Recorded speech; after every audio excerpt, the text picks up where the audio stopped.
Good evening, ladies and gentlemen, and welcome to All Era Sports with Sirhan on this Tuesday, the 3rd of February, 2026. As I come to you live on a snowy day here in Cincinnati, Ohio, snowy and wet. Lots of snow, lots of uh, flurries. But the good thing is, the roads in this part of town aren't as bad as some of the others. But as always, if you drive on any part of the town, please make sure you drive safe and take precautionary measures because nothing is worth going crazy over when you're on the streets, especially this time of year and especially in these conditions. Hope everyone had themselves a wonderful day today. Usually, some nights, a topic deserves a topic of itself. I devoted for that for tonight's show.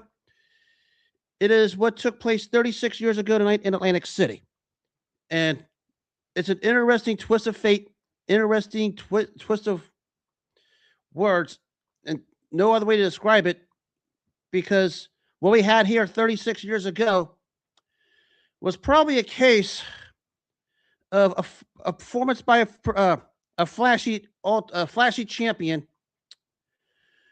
who showed just how great he could have been had he stayed on the straight and narrow.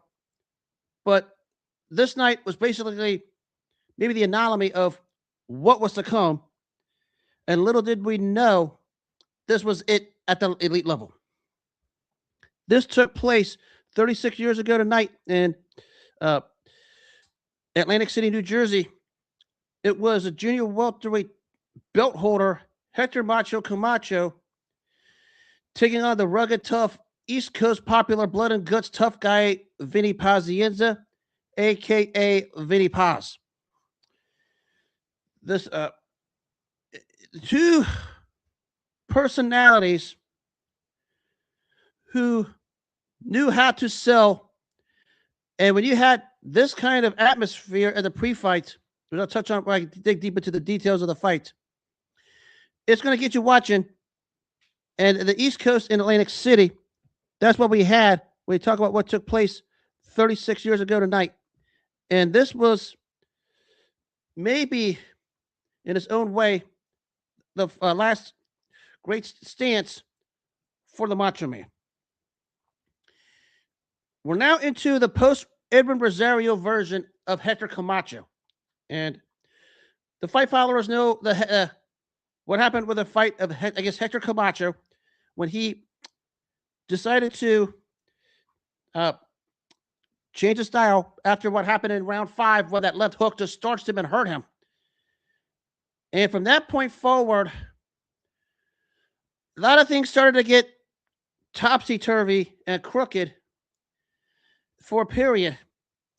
And for a 3 to 4 year period from Rosario to what we're about to talk about, it was all over the place. And slowly, this guy started to become a hot mess.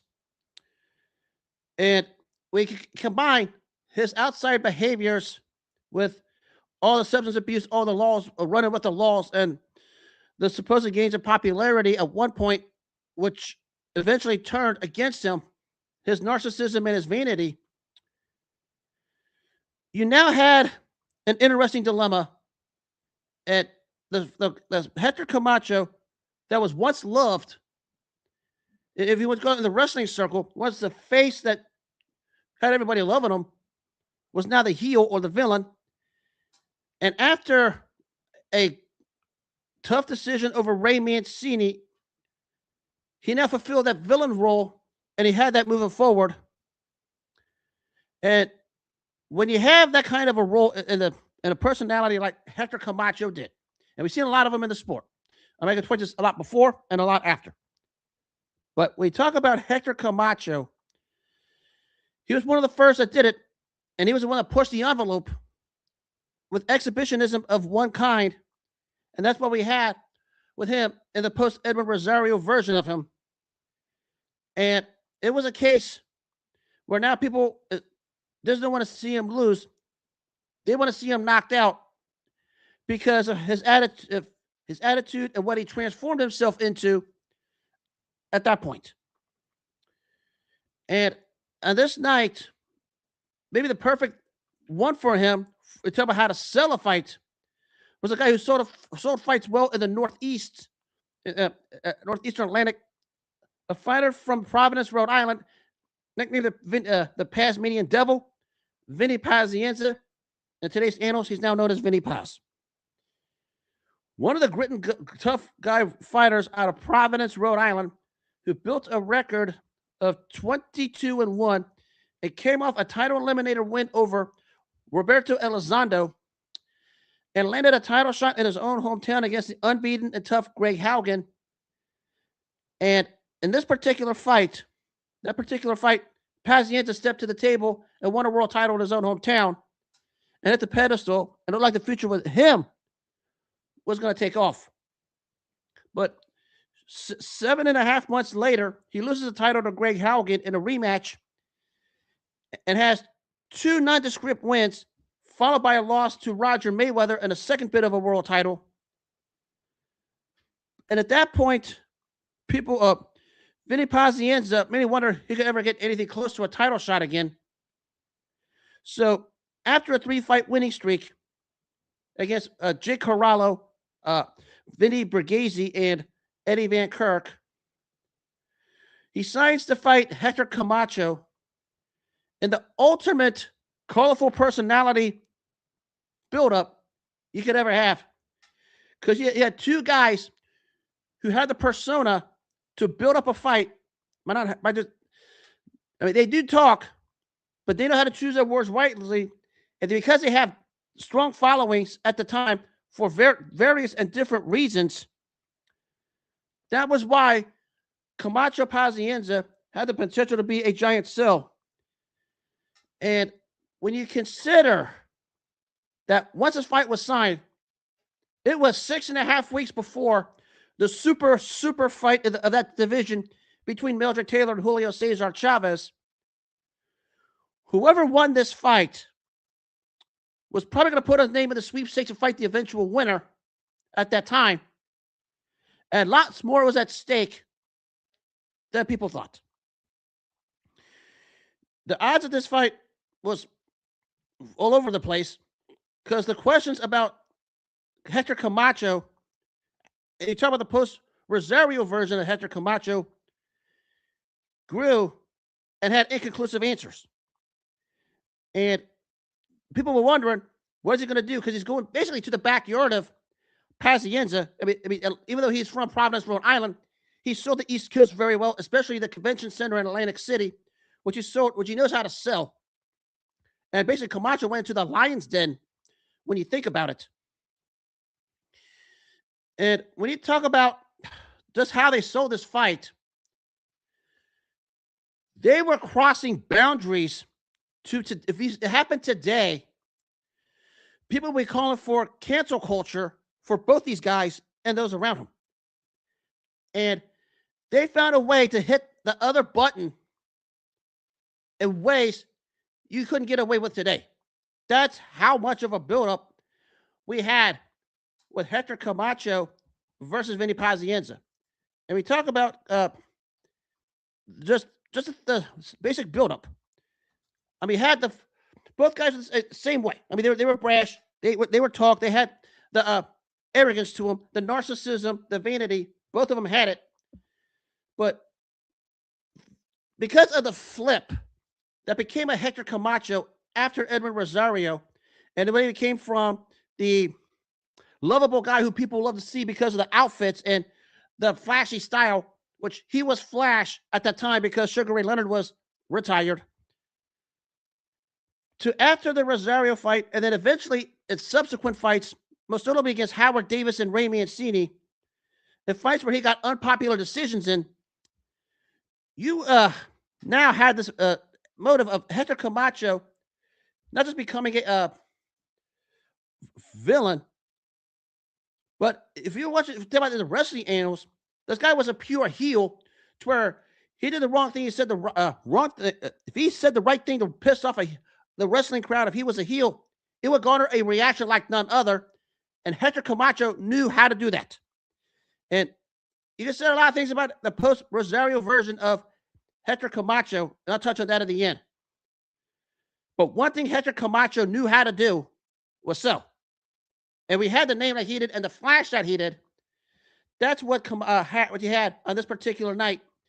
and we talk about just the thought of selling the fight. I mean, we have all kinds of ways to sell fights in the fight game. I mean, most ways. Some lines are crossed in different ways, but the lines that crossed were this one.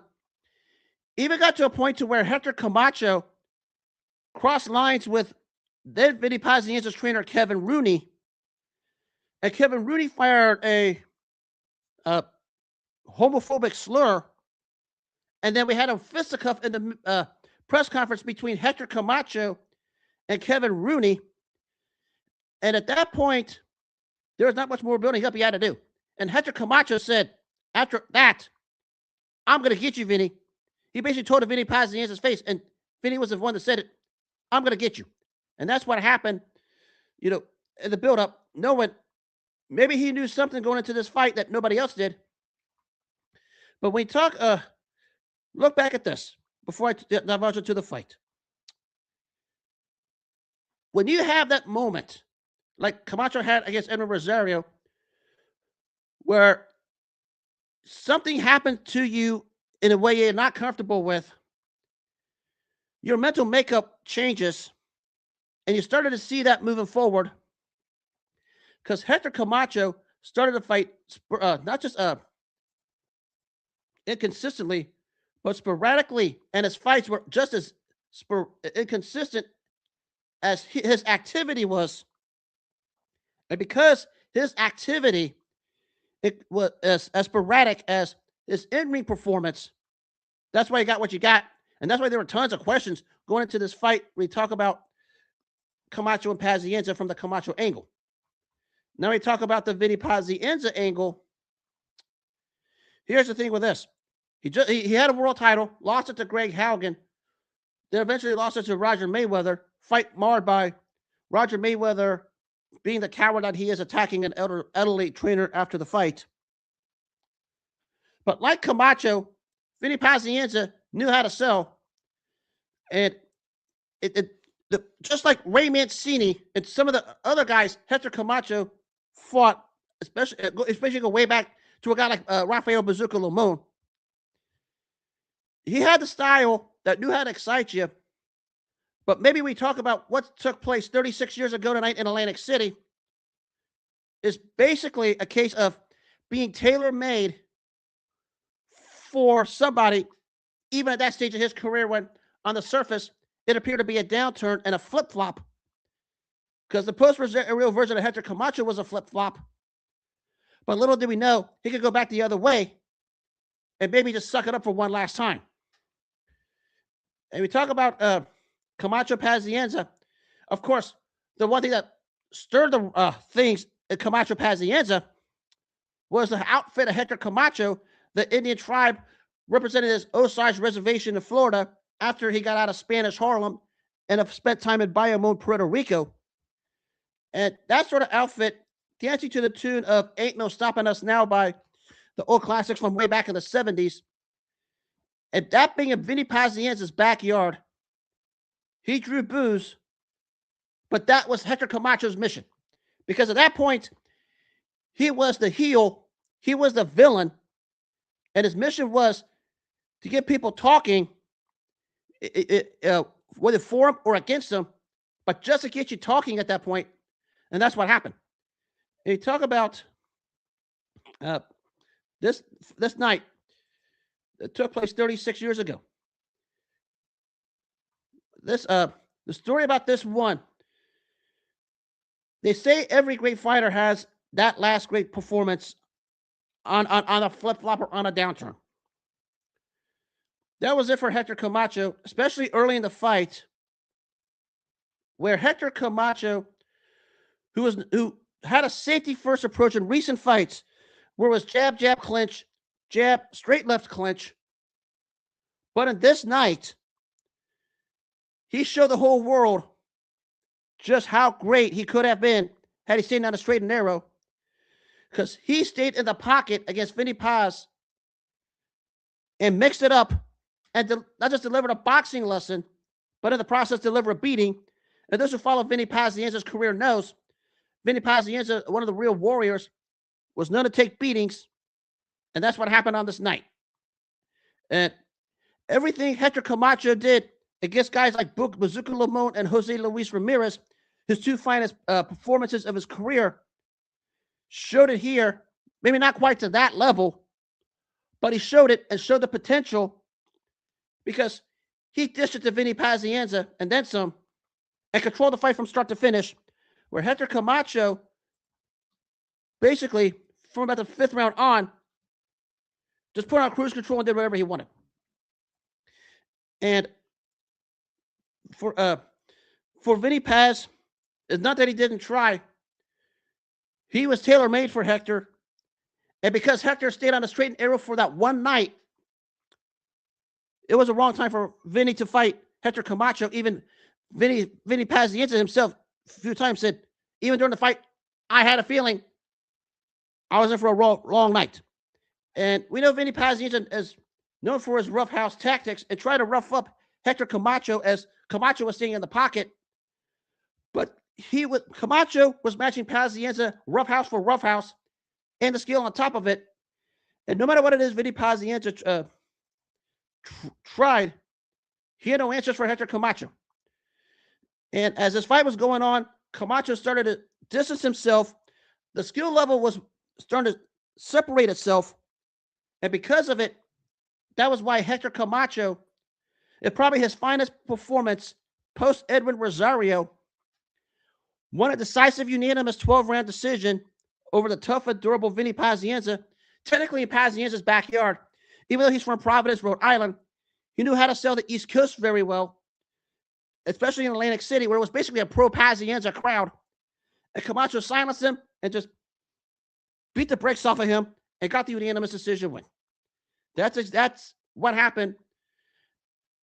And we look at this performance. And you look at this performance on this night. And we talk about athletes who have that one performance that makes you say, oh, what could have been? This night was the epitome of that for Hector Camacho. Because the earlier career, if you go back to his amateur times when he was a 3-time Golden Gloves champion out of New York, fighting out of Spanish Harlem, to when he obliterated John Montez in 1 round, to the destruction of Bazooka Limon, to paint brushing Jose Luis Ramirez. That talent was there. But because he couldn't stay on a straight and narrow outside of it, and when he got pushed by Edwin Rosario, and pushed hard, twice, he was close to being knocked out in rounds 5 and 11 of that fight. And to become a safety-first fighter after the Rosario fight, moving forward, to what we saw 36 years ago tonight, that makes you wonder what might have been. Because we talk about pure raw talent, and we can use it in all sports, and especially in boxing, we can use that word a lot, raw talent, because we had a lot of it. Maybe for that time, south of the Four Kings, no one had more pure raw talent than Hector Camacho. But because he lived that edgy lifestyle outside of the ring, and though he did the best he could to mask it inside the ring, after the Edwin Rosario fight, everything started to slowly spill over. But he managed to galvanize himself for one last time for this night against Vinny Pazienza and just put on a clinic in terms of delivering a boxing lesson and a beating, because that's what happened. And moving forward, Hector Camacho, as I said earlier, the winner of this was going to put himself at that Chavez-Taylor sweepstakes, because we know this was 6 weeks prior to that super fight of St. Patrick's Day in 1990. But because of Camacho's stature, he was going to get it by default had he won it, and he did. And now he wanted basically the winner, which we know the history of that one. I'll touch on that somewhere down the line when I talk Chavez-Taylor on that anniversary later this year. But Hector Camacho still had the name, but that was all he was clinging on. Before the Rosario fight, when he always anointed the phrase macho time, it legit was macho time. Think of what he did to John Montez. Think about what he did to Rafael Solis. Think about what he did to Bazooka Limon and Jose Luis Ramirez. That was macho time. That was the macho time. And macho time was a hit craze south of the lightweight division at that time because he was fighting at super featherweight, and everyone was glued in to what he was going to do. I mean, when he lived at the Osage Reservation in Florida, I mean, he had the perfect that suntan, that perfect Florida suntan that got everyone hooked on, especially the women down there. He had his own album. He had a magazine. I'm not even going to discuss the details of that magazine, among many other things.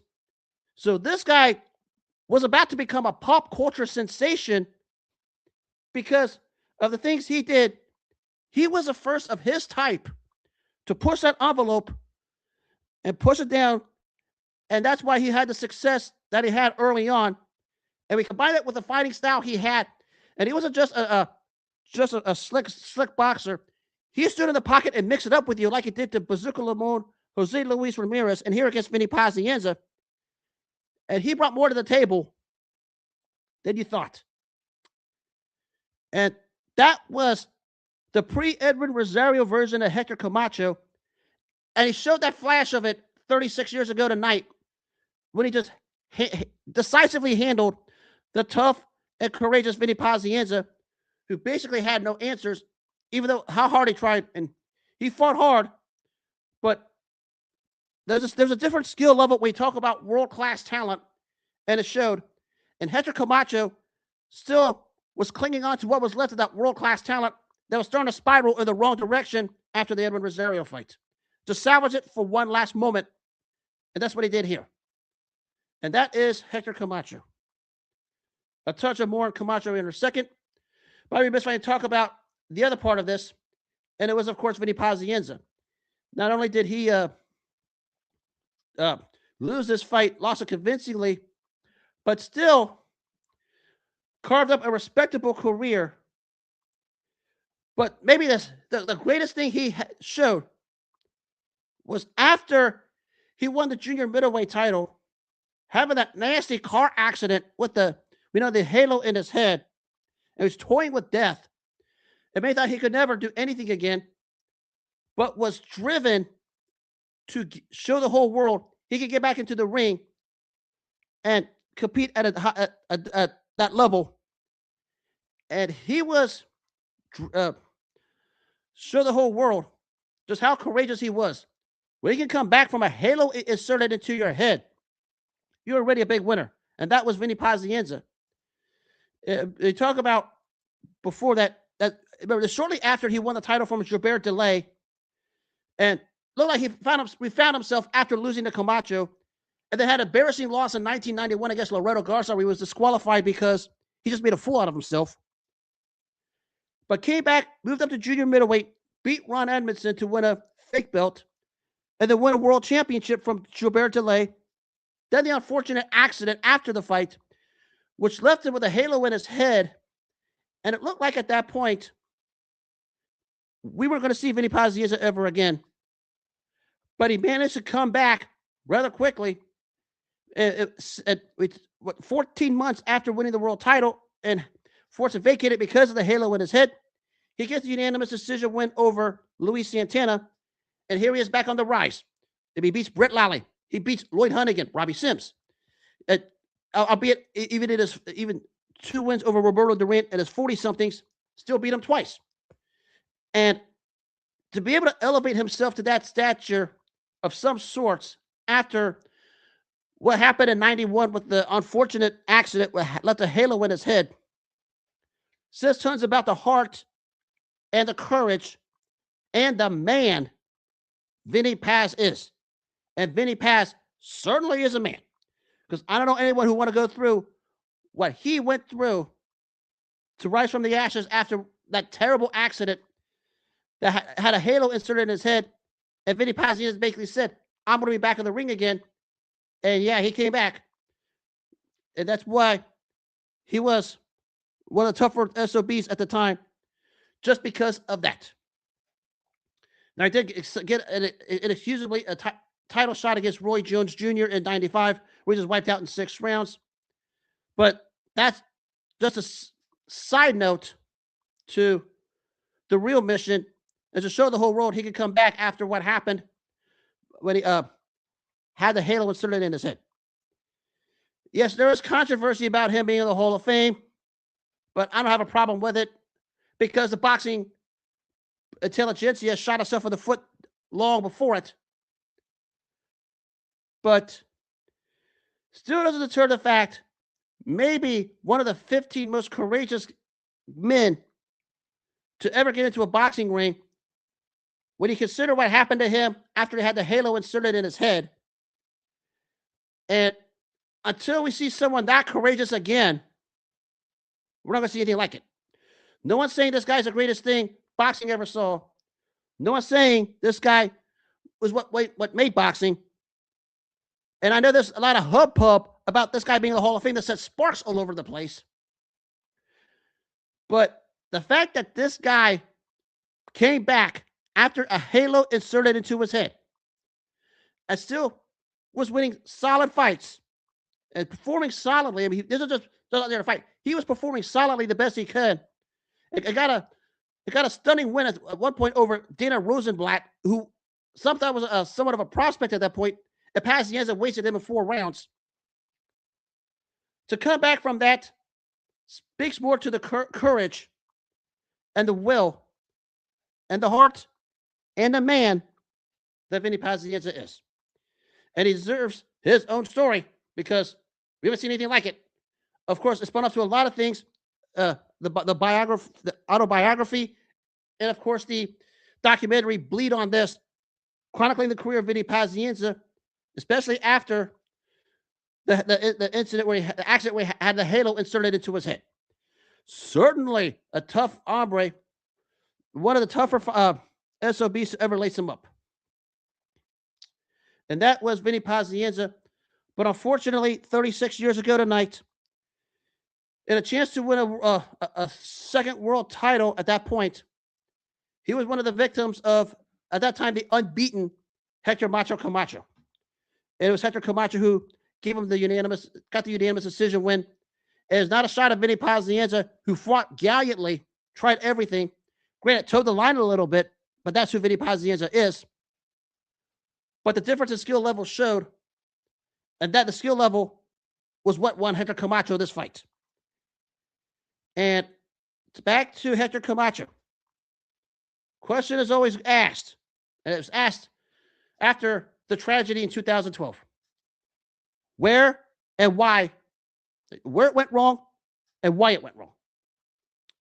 Well, it went wrong at a young age. I mean, the guy was spending time as a teenager in Rikers Island for stealing cars, which is a high-level felony regardless of your age.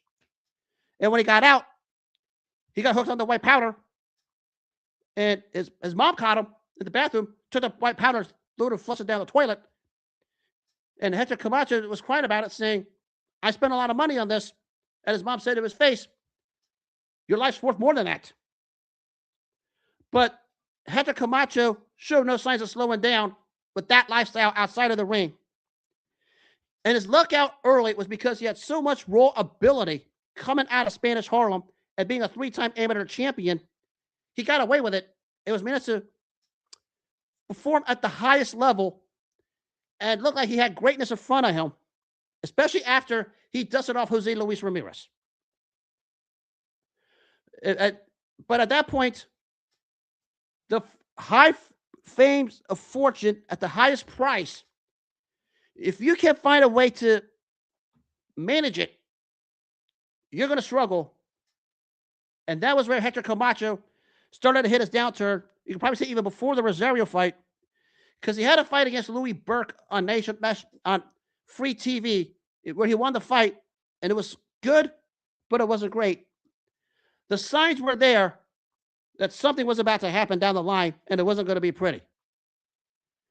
And then you fast forward to the Edward Rosario fight, where that 5th round, that left hook, that wobbled Hector Camacho all over the place. And at that point, not just Camacho's fight style changed, but his mental psyche changed. And that was where everything started to get real topsy-turvy. And at that point, after it got really topsy-turvy, there was close to no way out for him. Because once it gets that topsy-turvy, the second it gets there, you can't turn it back, no matter how hard you try. And Camacho fought even more sporadically, more inconsistently, and it started to show in his performances, with the exception of what took place against Vinny Pazienza. But if you can't balance in and out of your work or your career, especially in athletes, and when you have the lifestyle that Hector Camacho lived, and it was edgy and on the edge for all the wrong reasons, and it starts to catch up with you, the second it walks in, you can't keep it out anymore. Because once it's in to stay. Because Hector Camacho brought that demon with him. And even though he won with this one, it got a subsequent win over Tony Baltazar about 7.5 months later. You could see the end was coming. Because he was calling for Julio Cesar Chavez. Chavez was on HBO Network saying, come fight me, come fight me, come fight me. Camacho didn't want it. And when you think about what took place in 1991, when he had a wild and bizarre 2-fight series with Greg Haugen, where it was a split both ways. As in my opinion, I thought Camacho won both, but that's another subject. But when you think about what took place in those 2 fights in 1991, that was the epitome of what happened to Hector Camacho after Edmund Rosario. Because everything outside of the ring, and the lifestyle Hector Camacho lived outside of it, and it was as edgy as it was, started to catch up with him in the ring. And it was a 2-fight series with Greg Haugen that caught up with him. His lookout was Greg Haugen had the flunk drug test after the first fight, was fronted a rematch of Camacho. Though he won the split decision, wasn't necessarily all that great in that one. But you had a feeling the end was near. And he really bottomed out in 1992 when he finally decided to step in the ring with Julio Cesar Chavez and got the beating of his life. And Camacho basically said, you want to see me get beat up? Here, I'll fight Chavez, and he'll beat me up. And that's essentially what happened. And at that point, the only thing left of Hector Camacho was his name. He got the 40-somethings against Roberto Duran and Ray Leonard, lost to Felix Trinidad, and got an undeserved title shot against Oscar De La Hoya because he beat a 40-year-old Sugar Ray Leonard. But when you think about where it went wrong and why it went wrong, it's because he couldn't get out of his own way. That's the only way you could put it. Because people try to help him. People try to reel him in. And people were trying to give him sound advice to keep him on a straight and narrow. We consider the lifestyle he lived outside of boxing, and it was edgy. But the fact is, he didn't want to listen to anyone. He thought his way was going to be the right way and the only way for the longest time. But when you stay in that kind of a lifestyle outside of your profession, whatever it is, and you can't stop yourself or get out of your own way from carrying it into your profession, it's going to be your end, and it's not going to be pretty. And that's what happened to Hector Camacho, especially after Edmund Rosario. And why it went that way is the old adage, nothing changes if nothing changes. Hector Camacho couldn't change. No matter how hard people try to help him. I mean, they put him in rehabs. He went to jails. He had an in and out relationship issue with his wife at that time, Amy. And everything fell off the rails. And once it starts to fall off the rails and you can't stop it, it's going to follow you wherever you go, not just outside of your profession, but in Hector Camacho's case, inside. And that's how it caught up to him in the end. And the sad story for this was not only caught up to him in the ring, but everything that happened outside of it. And in the 2000s, his career just went on super too long because he had no other way out. It caught up to him when what happened in Puerto Rico in 2012 happened. And there's a lot of questions and a lot of mysteries as to why it happened. And there's a lot of them. But one thing is certain, and I say this with total certainty. This was because Hector Camacho was so invested into the lifestyle that he lived outside of it. And because he was invested in it, and the way the sugarcoat, he was invested, and people tried to save him from that investment. At that point, he was too invested, and because he was so invested, at the end, it wound up broke. Because you can invest as much as you can, but if you try to overinvest and you wind up bankrupt and you can't invest anymore, it's going to catch up to you. And that's unfortunately what happened to Hector Camacho around Thanksgiving 2012 when that crime scene that took place in Puerto Rico, which is the accumulation of what happened. You could probably say started with the Edwin Rosario fight and is spring on down there. And even after he beat Vinny Pazienza, which he cleaned himself up just for that night, Vinny Pazienza even said it to the whole world. The second he beat me, it was over. Bam. He went right back to it. That's how you know Hector Camacho couldn't escape his own demons. And we talk about that other phrase, what could have been. For that time, Hector Camacho was a poster child simply because he could not get out of his own way of his own demons. And once that demon takes over your body and the lifestyle outside the profession is carried into it, like eventually did with Hector Camacho, it's over. Even though he managed to get wins, he was winning fights. I mean, the guy still lost, I think, like 6 fights overall in his career. But three of them high-level fights: Greg Haugen, Julio Cesar Chavez, Felix Trinidad, and Oscar De La Hoya. But even when he was winning fights, it was something there that makes you wonder, where is this guy? Because what was there was no longer there. Edwin Rosario took it out of him. And on this night, 36 years ago, he galvanized himself really for the last great performance of his career. And in a what could have been performance, because that's what it was, because that was the potential Hector Camacho had when he decisioned Vinny Pazienza to retain whatever freaking belt he wore. And that performance was a case of left a bitter taste in your mouth if you was a Hector Camacho supporter, because that was who Hector Camacho was before everything went topsy-turvy and off the rails, especially before Edwin Rosario. Because that night, you saw glimpses of John Montez, glimpses of the Bazooka Limon fight, and glimpses of the Jose Luis Ramirez fight, because that's what Camacho was.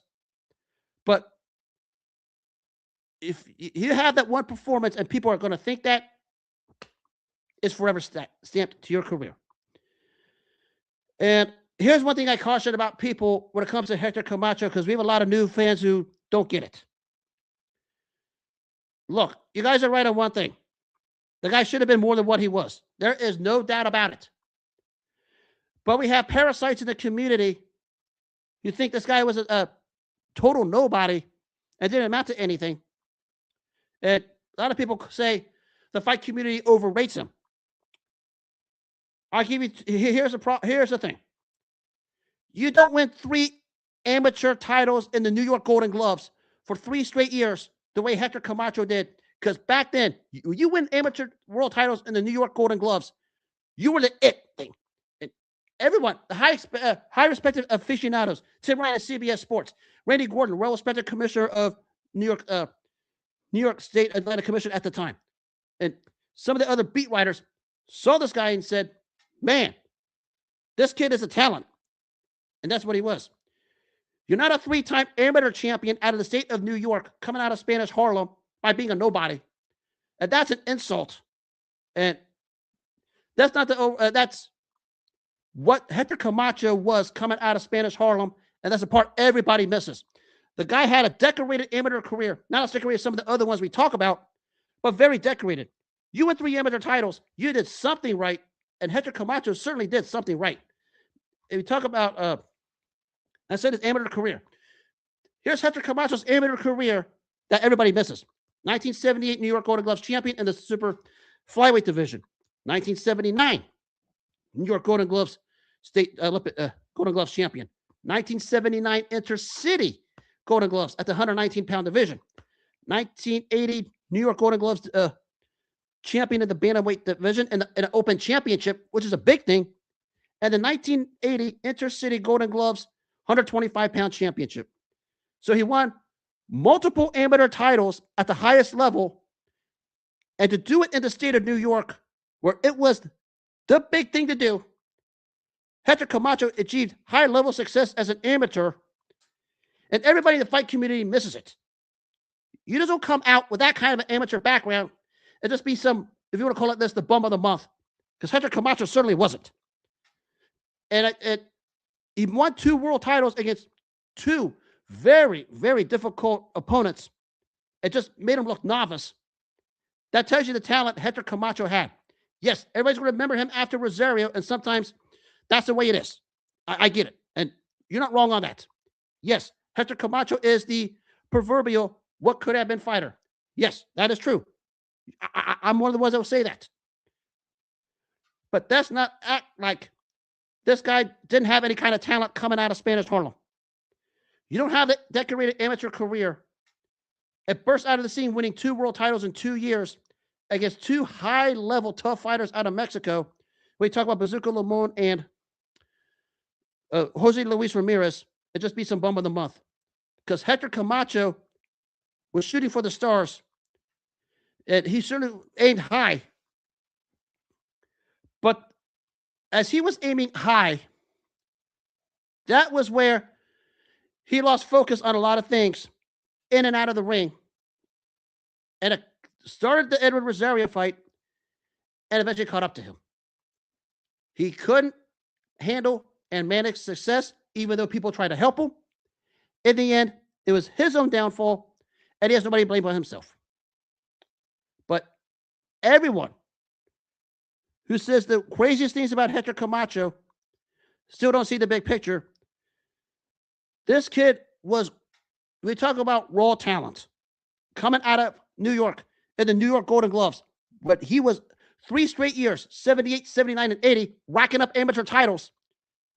Those days, especially in those weight classes, you did something right. And when you're doing it in the state of New York, the state where everyone was watching you at the time of the sport, you were the it thing. And respected analysts said Hector Camacho was the it thing coming out of the amateurs in Spanish Harlem. And that's why the kid had the talent in the world. And people are going to say we overrate him. I got news for you. Did you live to see his time as an amateur? I mean, if you did and you still call him overrated, you need to check for CTE. Because nobody sees the big picture in this guy. Because his greatness went short but spectacular. The amateur titles, the 1-round obliteration of John Montez, the obliteration of Bazooka Limon, and the paint brushing of Jose Luis Ramirez, who was a 90-win fighter, and Camacho just shut him out. That was the greatness of Hector Camacho. And 36 years ago tonight, in Atlantic City, as his career went to the topsy-turvy phase, showed flashes of just how great he was and how great he could have been had he stayed on a straight and narrow, when he essentially went to the backyard of Vinny Pazienza and decisioned him by just beating him at his own game, not just giving him a boxing lesson, but also giving him a beating, cutting him and swelling his face, en route to the unanimous decision win. I tell this to everyone in the fight game. When I worked this, I said the same thing. If you're going to call somebody such words as overrated, you have the short-sighted vision that you don't see the big picture. You just see what's in front of you. And that is where we have people in the fight community as failures and bad. And we got a lot of this with Hector Camacho because his name he came up on a X feed not too long ago. But before his career went topsy-turvy, he found a way to mask it because he had that kind of talent. But Teddy Atlas said it best. I mean, something was always knocking on that door when you had the outside of the ring lifestyle that he had. And it was knocking and knocking. Problem as it continued to knock, Hector Camacho couldn't keep the door from falling down. And the small knocks started becoming big knocks. And once that door came down on him, it was the end. And that's what everybody misses, because he had that kind of talent. He was that blur of the moment. And certainly the most flashy fighter at that time, because we think about the early 80s, you had the blue-collar guys like Larry Holmes, Marvin Hagler, Wilfredo Gomez, among others. Camacho brought flash at a time when Sugar Ray Leonard was retired. And that will be Hector Camacho's legacy, because he brought the flash and he brought the exhibitionism. We see it today. He was a pioneer that started it. You know, from all kinds of outfits. The Indian one against Vinny Pazienza is one of them. The Star Wars one against Oscar De La Hoya is another.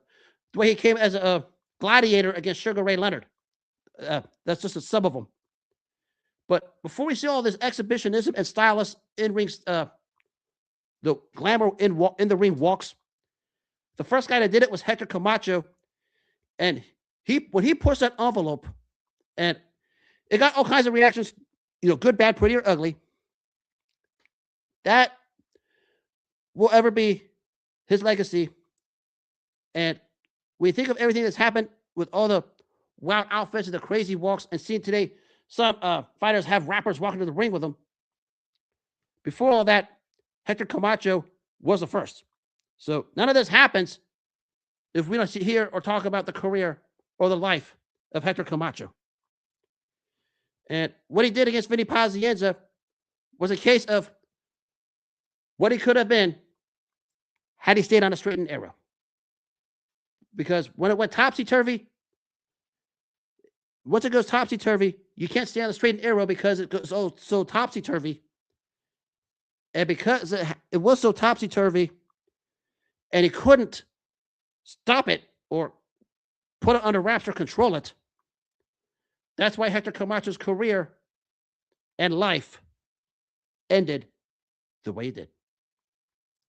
That's why I tell everyone, make self-care your number one priority, so nothing like that happens, because I hate to see it like anybody else. But, I mean, as the documentary said on the Showtime, it was just a case of piling on. The bullet that killed Hector Camacho, and I'm paraphrasing this off that documentary, started when he just decided to get hooked on the lifestyle. And if you don't think that doesn't catch up to you, please watch the Hector Camacho documentary and see what happens. It's that game of Russian roulette. That game, back up. It's that game of Russian roulette. It's that game few live to tell about. Rest in peace, Hector Macho Camacho. Certainly was macho time from the days of your amateur career up to the Jose Luis Ramirez fight. And on that note, that'll wrap up this edition of All Era Sports with Sirhan. Back to the regular programming tomorrow night. If you missed this show or any parts of the program, you can catch it on the iHeartRadio and the Apple Podcast, as it will be uploaded there after the show is over. Or if you want to watch the video to see how this fireplace works, you can catch it on the X platform, the Facebook platform, and the Spotify apps. And also the Patreon app is in full go. Later tonight, I will talk about more about Hector Camacho and where it all went wrong. Because I remind it to everyone, because everyone talks about the days of mental struggles. Hector Camacho went through it. And if you can't take care of yourself and you can't stay on a straight and narrow, that's one of the things that can happen. And that's why I always say, make self-care your number one priority in all walks of life. Take care of yourself first. Always respect other people's boundaries. And don't let anyone walk on your boundaries. You do all those, other good things will happen. Never let anyone step on you or step on your boundaries, because once that happens, nothing else matters. And on that note, that'll take care of tonight's show. Have a good rest of the night. Take care. God bless. And I'll see you guys tomorrow night.